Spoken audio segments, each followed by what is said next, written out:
What's up, guys? Welcome to Vince Talk. And yeah, we have a couple of topics, but also, if anyone's watching this, hello, thank you for clicking the video. And also, hearing me talk and rant, well, actually, not rant, but actually just basically ramble, because that's what I like to do. Especially between my reads, I tend to do that. I kind of feel like I noticed something that the channel ain't really popping as much as it used to. Some of the series still hasn't really gotten the views that, kind of I expected. But hey, that's YouTube. That's my algorithm. And pretty much, even though it's not my job, it's kind of like one of those things that, you just couldn't stop noticing when they do tend to happen. But yeah, pretty much it's kind of chill. I've been so bored this last week, and pretty much here I am back again to actually. And when I actually was doing all these these videos and stuff, I feel good because at least I'm doing something. I know that pretty much this is probably my last week before my classes start. As I'm recording this, my classes will be starting next week as this Sunday, because Sundays when these Vince Talks are released after all the videos that I put out there. This is usually the last video that I put. And the thing about the Vince Talk series is that I wanted to actually make something to address anything that goes on in my channel, whether it's good or bad. Talk about certain things that I have been going through. And yeah, it's just me, just like a post game kind of thing. You know how after after a basketball game, you go to a post interview with one of the players, and you basically talk to them like, "Hey, how's the game? How do you feel?" That kind of deal. So that's basically my style of what I'm doing here. And a lot of things I do basically is just very surrounded when it comes to sports. Me being a huge fan of the Olympics, I kind of just have that work ethic from a sports background, I guess, in my case, or at least in a skateboarding sense, that I do have that kind of background work ethic. But yeah, I just want to talk about some games and something that is related to anything animation wise, especially Miraculous Ladybug. I kind of want to talk about that. I know I'm supposed to be catching up on other series that I haven't been catching up.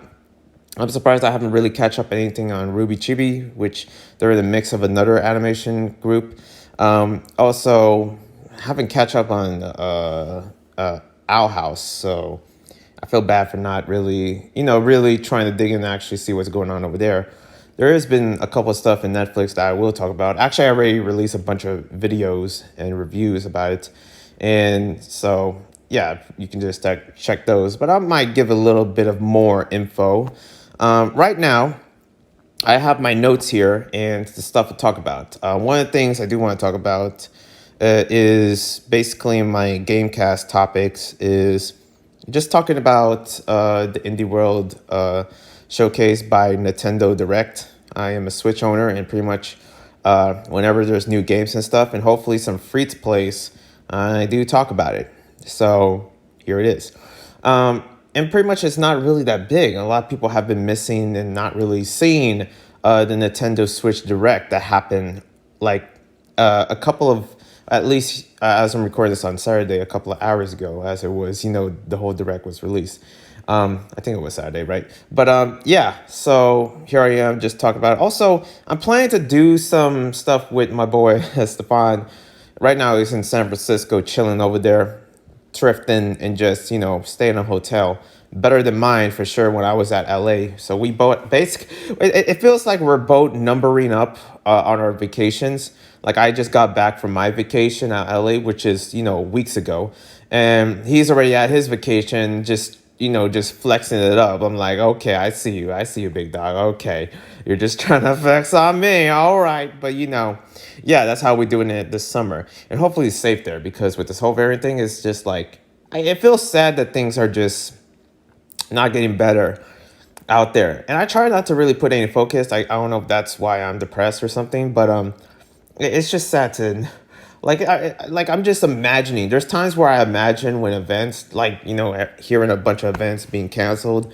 I'm just thinking man, can you imagine if this variant thing didn't happen? There would be a bunch of events. There's still actually some events that hasn't postponed yet. I'm not sure Lollapalooza's really coming in Chicago. I heard like a big concert thing, kind of like Rolling Loud or Coachella. But yeah, they haven't really postponed. I'm not sure. I haven't really checked up on it because I'm not much in the music industry when it comes down to events and stuff like that. Like that's just not my field. But yeah, just like, are things getting better? Are they ever getting better? I don't know. Also, it's surprisingly bright outside. I thought there was gonna be actually not bright. Pretty much it's usually bright around 3 here where I'm living at in Oakland, and pretty much it's kind of just moving towards to like, fogginess, or I don't know. Hopefully it's not smoky because I was expecting like wildfires to happen, but there really isn't. So things are looking good, I guess, so far. I don't know. A lot of things are just like you gotta keep your eyes open if anything happens at all. There's still a heat wave, and there's still stuff going on and whatever. As I said before, but so far I'm safe because, well, I'm home and bored. But also I kind of feel good because I just been busy trying to collect books for my classes, which I don't know if you count that as fun. I love reading. I do love books, but when it comes down to my classes, I'm like, okay, I'm just getting an algebra and one or something. Like I have to actually buy this, and it's like $80 or something. Are you serious? Good thing I got those for sale and stuff, but they're not till later, which is like great.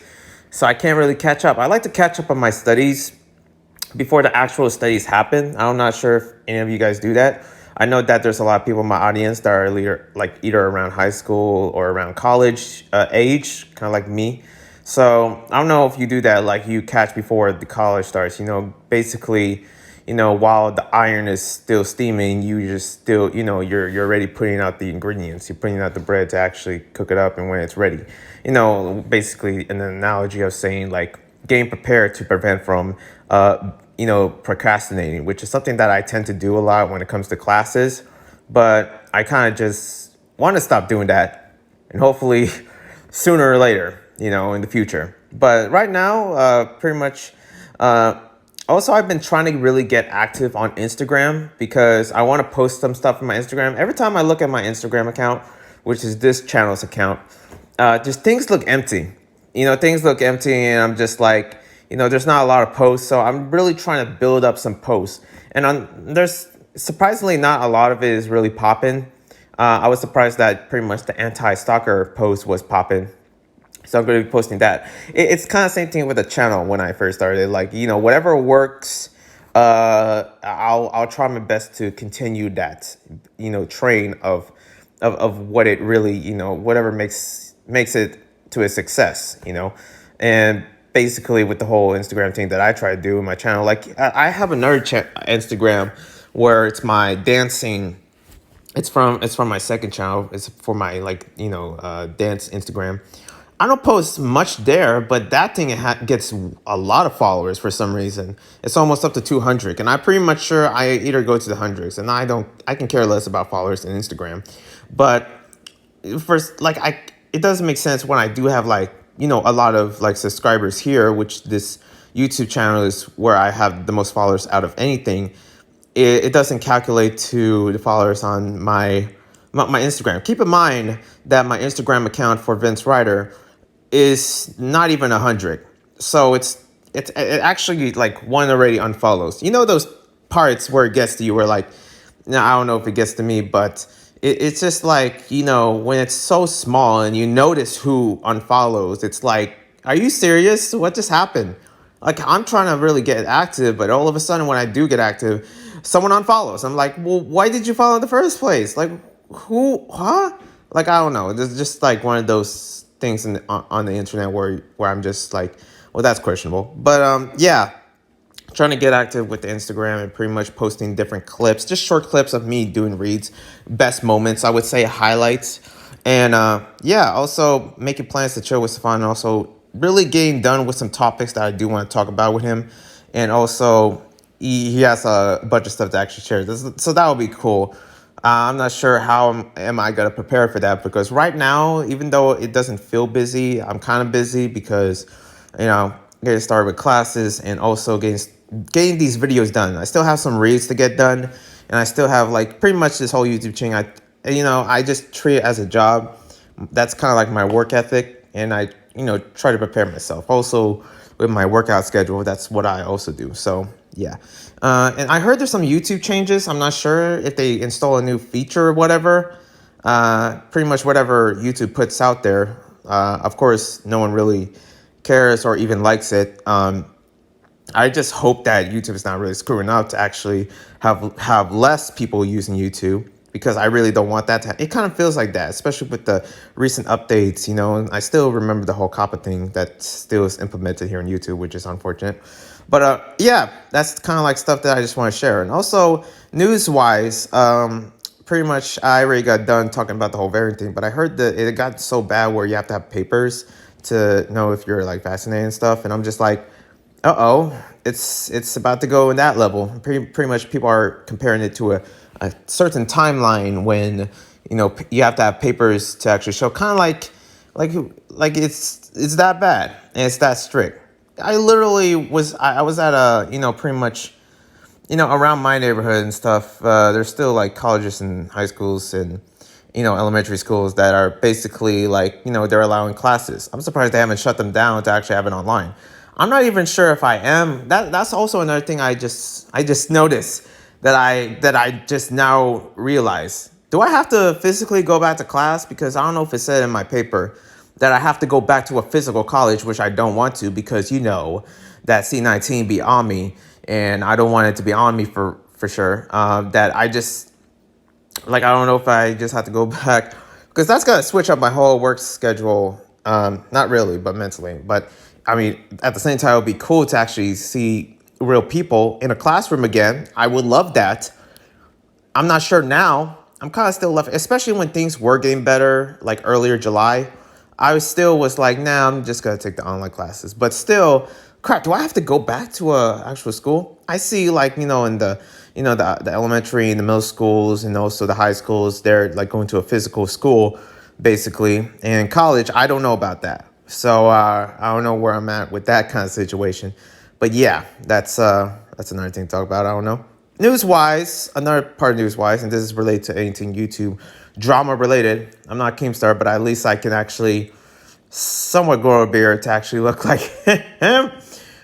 I'm just playing. But yeah, Review Tech versus Cornering. What's up with that? Two of my favorite channels in terms of what they'd like to talk about. And if you don't know me, I try my hardest, and I mean my hardest, to not address politics.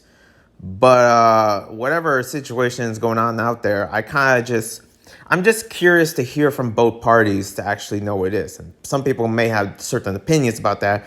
I'm not going to say it. And it's a very sensitive thing, because my channel, I try to make it, I really try, and it's not easy sometimes because almost everything is political, everything. And it's like, yeah, I try not to make it political, but here I am making it political by saying the word political. So here, yeah, this is where I'm at. But I'm just like, pretty much both of these channels, actually, the Review Tech is not political. In terms of gaming news, that's what he talks about. In the Cornering, yeah, political all the way.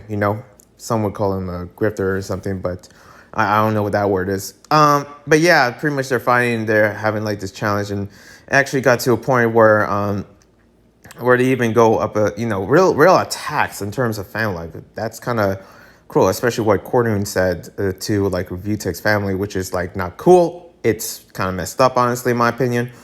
And yeah, we also pretty much, I'm a huge fan of Tipster. And, especially with this news channel, I really do dig these news channels like Philip DeFranco, Tipster, Review Tech, the Cornering, and pretty much the Cornering and Review Tech are having fights. Hearing different opinions from different people is something that I like to do. I always like to actually have an open mind to actually hear from different parties and different people, instead of this whole fighting thing that, this world and this society is sort of just used to, instead of hearing like understanding what their, reason is, and understanding their opinion. But we can't do that nowadays because everyone just fights, throwing hands, because, they don't believe what you believe. But then that's where we're at, especially with companies and everything, just how political and especially how a lot of people are just, up in arms in certain, topics where it's not even that big of a deal, but to them it is, and it's just like I don't get it, and this is coming from me, a bi person that happens to, just sort of like I'm basically the type of person like it is what it is and it is what it should be. I look at this whole situation in the world, what's going on, and I'm just like, yep, that's the challenges. That's what we're dealing with. I'm pretty much sure there's other stuff that I feel like, but right now at this moment, as I'm recording, I'm just like, yep, it is what it is. But I'm just moving on. I'm just surviving. That's all I can do. That's all we can do, honestly.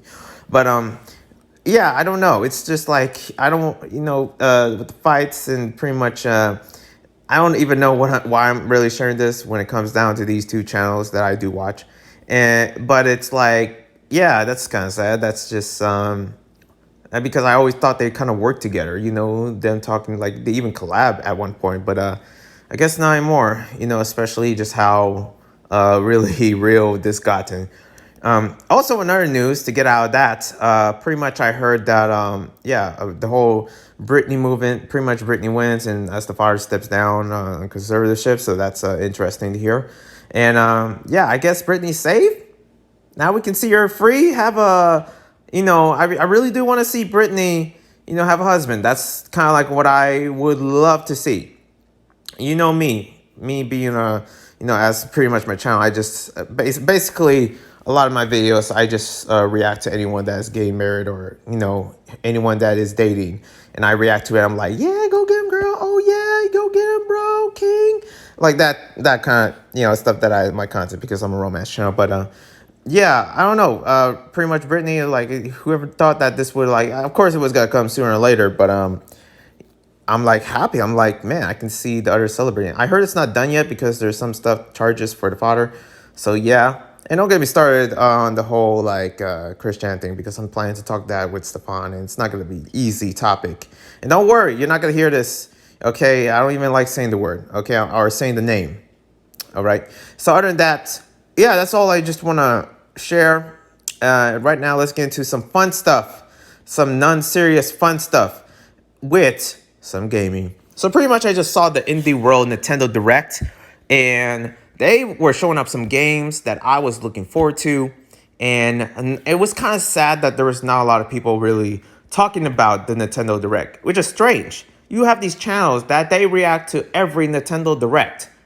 Well, I don't see Kind of Funny talking about this new Direct. I don't see IGN talking about it. I don't see maybe IGN, but I don't see other channels that are big enough to actually talk. I think one of the only ones that are really big, like big gaming influencers that talk about it, was Beat 'em Ups. And Beat 'em Ups did talk about this, and that's how I found out about this new Nintendo Direct, because it was so underground and I didn't really find out. But it was kind of unfortunate knowing that what they show on this Nintendo Direct. For me personally, when it comes down to the indie world, this has to be the best ones, because there were so many good games here that I really liked, and even ones that I kind of relate. So, especially one that I relate, starting with the first one, Bomb Rush Cyberpunk. This one, of course, it had like, it had rollerblading. Pretty much it's, centered around the Jet Set Radio kind of universe.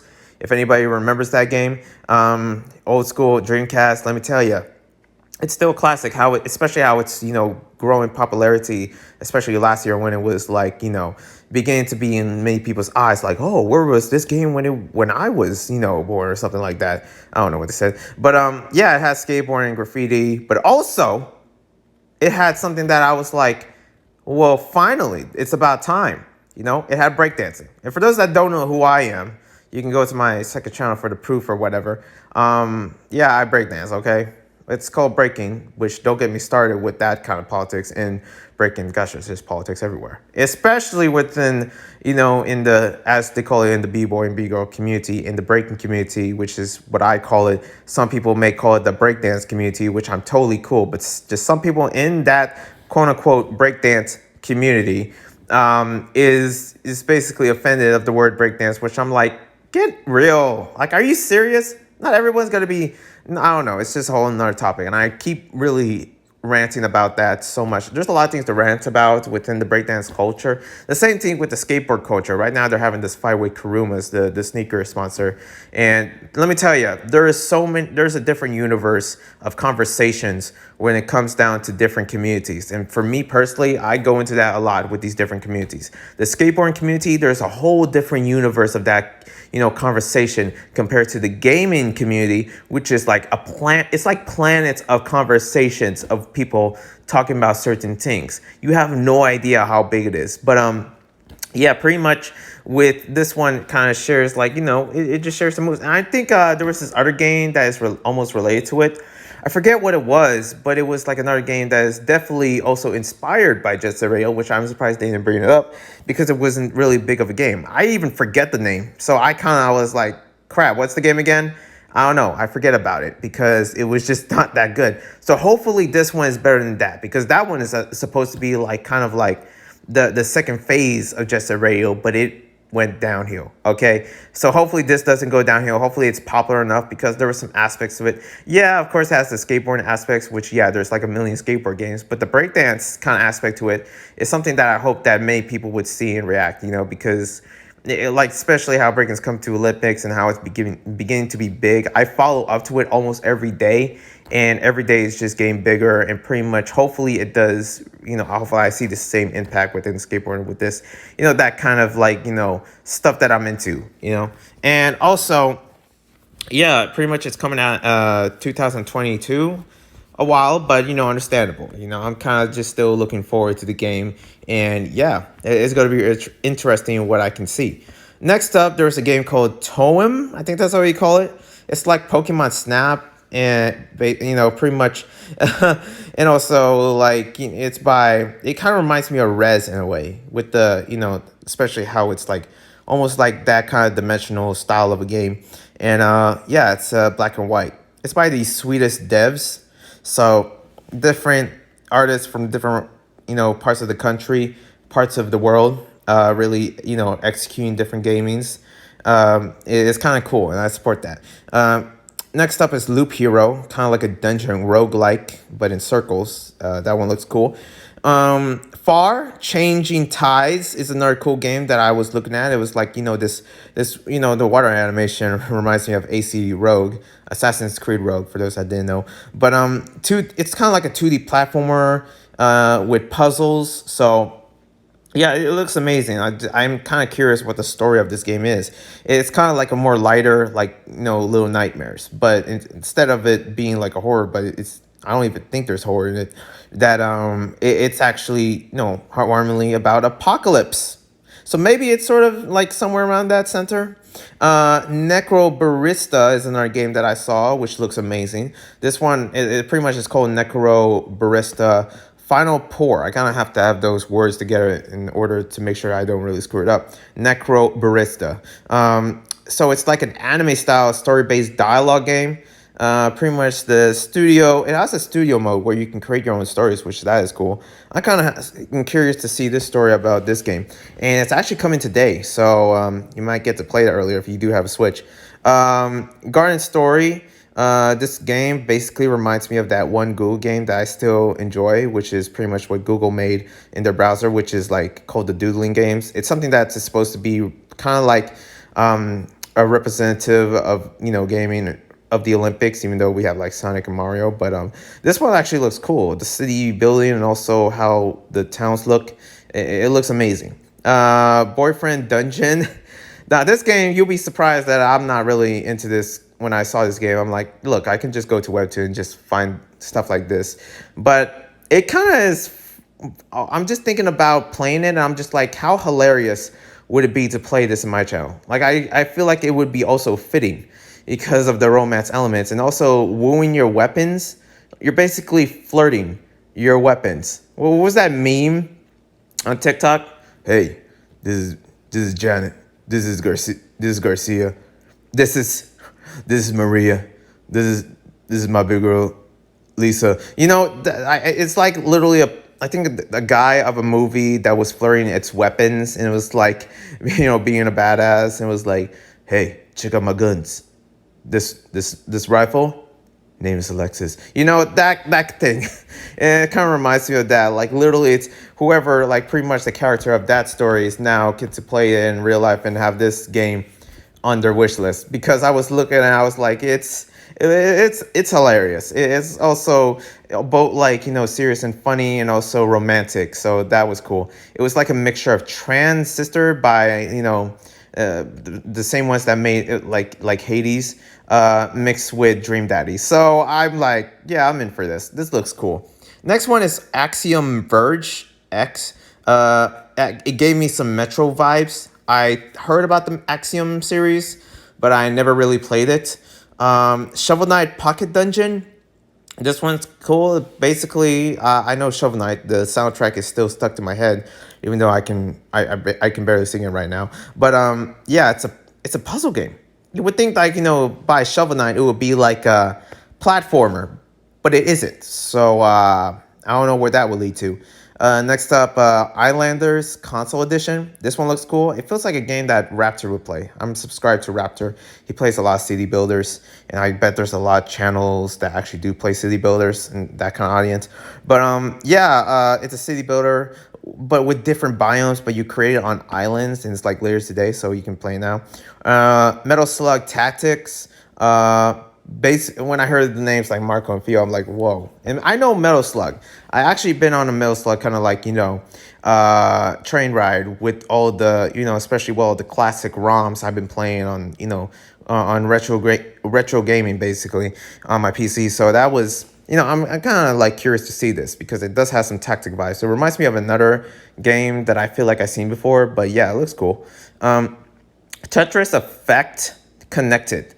This one like coming to Switch, and I heard about Tetris Effect. I don't know how old it is right now, but it's a pretty good rhythm game. I heard, and it has Tetris, of course.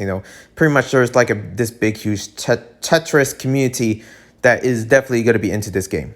And also Chucklefish, Did I say it right? Yeah, Chucklefish.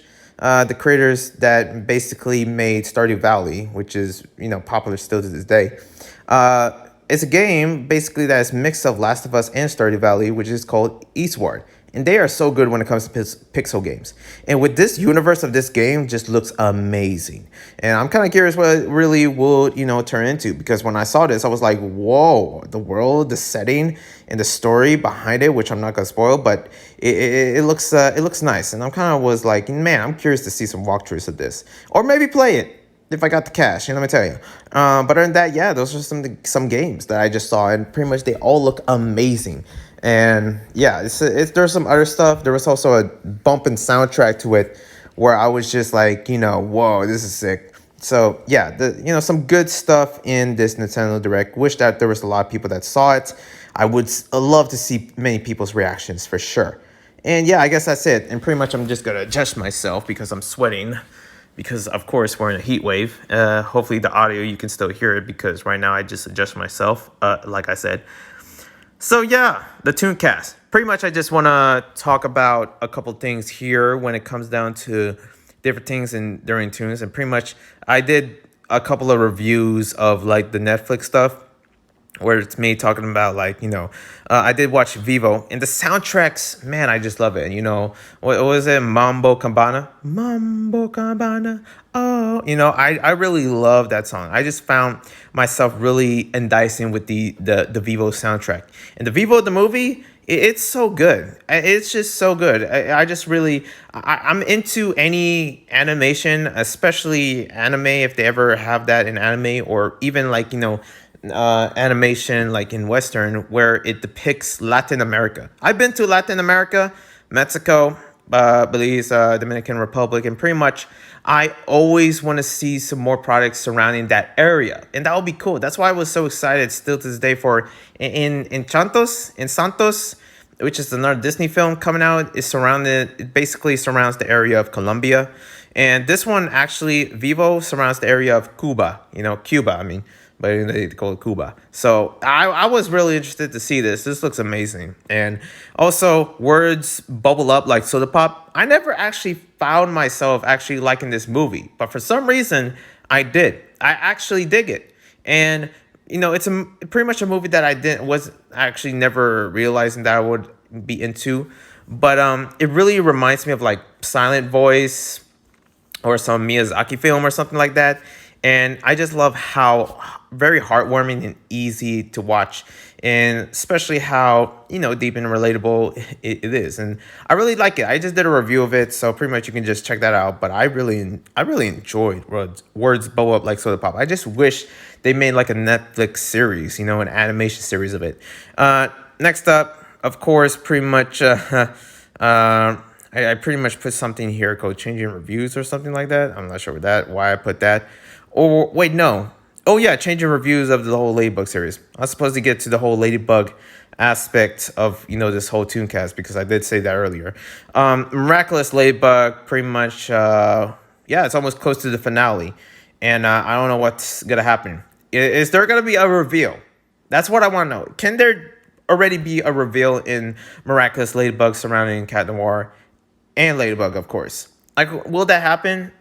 I'm just thinking to myself, like, is like Shadowmock really gonna find out at all? And also they're saying like Shadowmock. Actually, I have an image here that I pretty much took a picture for this, podcast, of course. And it says here, and I don't know if they spoiled it, so I'm not gonna read the spoilers for you. But a news announced about the whole Miraculous Ladybug on Miraculous Day, which I don't know when that begins. But yeah, talking about like Shadowmock catching Ladybug and Cat Noir. I'm not sure, that's what it really presents. And Marinette's parents is gonna be involved? Question mark. Yeah, take that as you will, because I don't know. It could go anywhere, nowhere to anywhere, basically. And I did see a video surrounding Miraculous Ladybug about, this one's from Cyrus the Great. And this is his opinions about, the whole show. He likes it. I'm a fan of it. But just like me, he also has opinions on certain questionable writing choices, especially surrounding Marinette. Cyrus says like Marinette is like the worst written character in existence, in his opinion. Everyone has their own opinions. Like, I totally respect that. But for me, I'm just like, yeah, but she's like still teenager stuff, still learning. But then it was like laying all these details of who Marinette is like, oh gosh, yeah, that's Marinette. But I never actually really see that of her in a way. I don't know. I was watching this video and I was like, oh, this, and of course there's some people that might have certain opinions. I'm not sure if like, especially how when his opinions about Chloe and how Chloe could have been a hero, and that conversation and argument of Chloe that could have been, better is still to this day, I feel like, yeah, she could have been better. What was up with that? I'm still questioning, why did Astruck really screw up Chloe like that? Like, what was the deal? Why you even brought her up? Why you even create her? Why couldn't you just get rid of her? Why is she still there? There's a part of me where I'm like, she's definitely making a return somehow. There is definitely a way that she might return. I don't know. And Astruck would fight me and be like, hey, no, we're not. And I might be fighting back like him, like, what you doing, cuz? What's up? Huh? Astruck? I don't know. I got stuck with the tough guy stuff. I don't need to be that, because I would just pet Astruck in the head and, and be on my way by my business. That's me, all right? But you do what you do, And I was wondering, like, why? What was the deal with Chloe? Especially with the episode where now she's a lost cause. It's just sad. The rebuildment, especially how Cyrus really talks about how the development of Chloe really grows, and pretty much it's just down the drain. I don't know. It's just I feel for that. I feel for the majority of people that did say like, yeah, Chloe could have been better. Chloe could have been. Like, what was the lesson though? That's also another thing that he talked about. What was the lesson? Saying that, oh, you shouldn't be better because you're never gonna change. You're just gonna be the bully you are, or something like. What was the lesson? That was finally like a good lesson at all. Other people might there have their own arguments or something, but I'm like, what was it though? Like, am I missing something? I know for a fact that, especially how I'm really catched up on, Miraculous Ladybug, and I really like the show, despite my, a couple of my friends saying like, I don't like it. Well, okay, but I do. I'm kind of curious, I don't know why it doesn't do the same for me when it comes to Owl House or Amphibia. Amphibia, I do like it because I am kind of curious of the characters and where Anne is going to be. Also with Owl House, I don't know if there's an aspect of me other than, seeing LGBT characters and seeing that grow, but also something about Miraculous Ladybug where I'm just still captured by it is because seeing the characters and also the romance aspect, which is something that of course, me, Prince Romance, fan of romance, and I'm just like, where is it gonna go? I don't know. There's many conversations that it could be, but other than that, yeah, that's just what I want to put out there. And yep, pretty much the Ladybug finale's gonna come, and I don't know how am I gonna feel of it, but I need to get these reviews done. That's for sure. I haven't reviewed Crocodile yet, and I need to get it done. And some of my reviews, I saw one of the videos I put out there in my reviews early, pretty much, which is these reviews were released like a couple of weeks ago and stuff like that. Whenever the episodes was like released and like 3 days out, that type of stuff. And I just see some dislikes, and I'm like, why? Man, people don't like me really talk about the show. Like, what's up? Like, I just want to know. Look, I'm the type of person to actually really have a conversation instead of like, actions and whatever. Where it's like, so do you like me talking about, Miraculous Ladybug or not? Like, pretty much no one told me to stop. So, here I am still continuing it. Anyways, also, Santina, basically, it's like you would think like when you see like Santina in this, animation, everyone, if no one noticed, like imagine pretty much the prince, the queen of hell actually having a daughter, and also the father being a human. So yeah, this is actually one of them, and I wonder if there's gonna be a teaser for Santina. That'll be cool. I don't know if it's gonna come. You would think it would be related to like Hello Boss or Hazbin Hotel. I'm still waiting for Hazbin Hotel, that's for sure. They did like a merch drop, and I'm just still waiting for the episode, of course, because that's the only kind of like content, which is the merch, and waiting for the episodes. Yeah, but yeah, Santina teaser. Pretty much, they put this video like, is Lucia like thick, like that kind of meme. So that was cool. And also, Murder Bird's got a haircut. Finally, the guy that I watch when it comes down to when I'm done watching the whole RWBY, reviews, that's what I really like his videos. And I like asking as well, like, yeah, finally got a haircut. But also, what else kind of content he's making? Because I haven't seen him make a video in a while. Other than that, that's all I have to say. I'm sweating. I'm hot. This whole freaking work, like I don't know what it is. Here I am on this couch sweating like a pig, and I'm just from talking. I don't know what it is, but is my talking a workout? Is it me, or just like there's something about the way I talk? There's a reason why basically anything that involves my work ethic is very sportsy, because here I am sweating like LeBron James after like game 8 or whatever. I totally know basketball. That I'm just sweating from just me talking. I don't know what's happening. My goodness, why am I sweating? How long have I been talking? I gotta find it out. Anyways, thank you guys for watching. Hope you subscribe, like, comment, all that jazz, and all that goodness. And I'll see you guys next week. Peace.